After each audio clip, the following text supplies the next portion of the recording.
No matter what part of social media you are exposed to, whether it be Hollywood films, TV shows, or magazines, there is always the potential for sexual harassment. But especially nowadays with Twitter, Snapchat, iMessaging, and Instagram.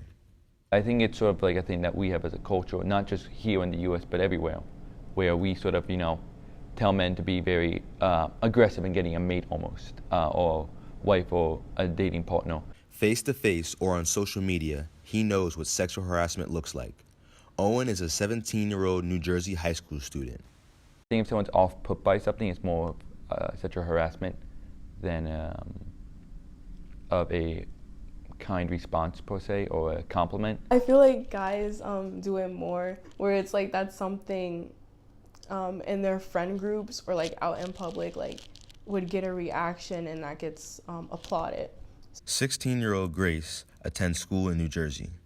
She's seen sexual harassment at school almost every day. School is like a very popular place to see sexual harassment because the intent behind it, I feel people find more threatening because guys are bigger and they're stronger and they could potentially do a lot more with their word than a girl could. It's not just Hollywood, it's intentionally suggestive music. The hip-hop genre holds the weight of this influence. So if you're listening to songs talking about a guy doing multiple things to women or a girl doing multiple things to guys, it's like constantly replaying over and over in your head. So I feel like that influences people and it puts like this idea in their head that, oh, that's okay. According to a study at AAUW, the American Association of University Women, 48% of students surveyed experienced some form of sexual harassment. Professor Carol Brown is a youth development specialist at Seton Hall University. I unfortunately had to file a complaint against a student quite recently. And the type of claim, it was considered leering. When a student looks at you inappropriately, staring, glaring. And the harassment she reported was face-to-face. But with social media, Detective Tyshawn Brown says the police are encountering more and more sexual harassment complaints. It's a whole lot different than when I was growing up. And we didn't have cell phones. We didn't have a computer in my house growing up. We needed to make a phone call. If we were out and about, we needed to make a phone call. We go use the payphone. And there was no harm to that. But now, with social media and our young people, older adults don't have as much knowledge as using those devices and using those applications as they do. So the adults may not know how to guide the child, in the right way, so to speak. If a juvenile is ever faced with some sort of sexual harassment situation, the first person that they need to reach out to is their parents, because their parents are their biggest advocate. The detective says a large part of sexual harassment, even online, is about power and control. Power, having power over someone else, or feeling like, they have the upper hand. Let's say a person provided inappropriate pictures to another. Their relationship go down the drain.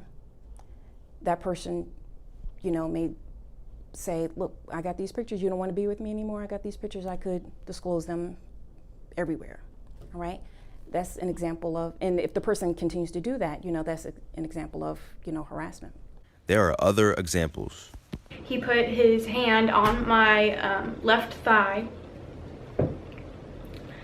and I was not into it at all. He kissed me, and I was like, no, like, no, like, that's not what we're doing. Lara was 14 years old when she was sexually assaulted. She realized she had been coerced by her friends against her better judgment. I would have listened to my gut and not my head. He's just being really abusive and mean and telling me how it's my fault that this happened. I don't know that our students are adept at managing harassment, in that whenever you give a child, a student, a teen, it doesn't matter, access to the internet, it is like putting a child on the corner of a New York City street without supervision, and asking them to navigate that world alone. 16-year-old Grace was one teen who stood her ground. Basically, I just spoke my mind about the issue, and I confronted the person, and I let them know that I didn't appreciate what they had done, and that if they were to continue to do things like that in the future, that there would be consequences. The WMC, or Women's Media Center study, confirms that teenage girls are also 2 to 3 times more likely to experience uncomfortable flirting online. Well, what we try to do, especially in our community policing section, is educate the public. And we try to let them know that you got to be responsible.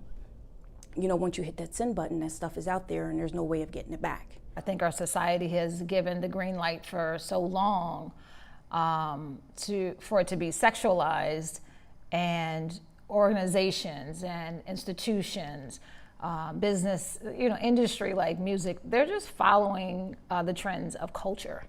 So, and culture is, a belief system. So the parent has to be the biggest advocate. And then with that, the parent, can always notify us, okay? Or notify the police department, or, notify the police department in those certain situations. And then at that point, there'll be conversation between the PD and the parent, and we'll advise them of the legal process, the reporting process, complaints, various charges that are under harassment or sexual harassment or cyber harassment, and just give them their options as to how they can pursue, because it's their right. Lara, 18 now, felt empowered by speaking about her tragedy on YouTube. Her warning was seen by 1.3 million people, some of whom may have been helped. It's a good thing that we try to say, hey, you can't do these things, but if you want to have a legitimate conversation with the person, we have no issue with that. I would say they help each other out just by talking about it and expressing their feelings about how they feel and the steps that they want to take, or the steps that they should take from that point forward.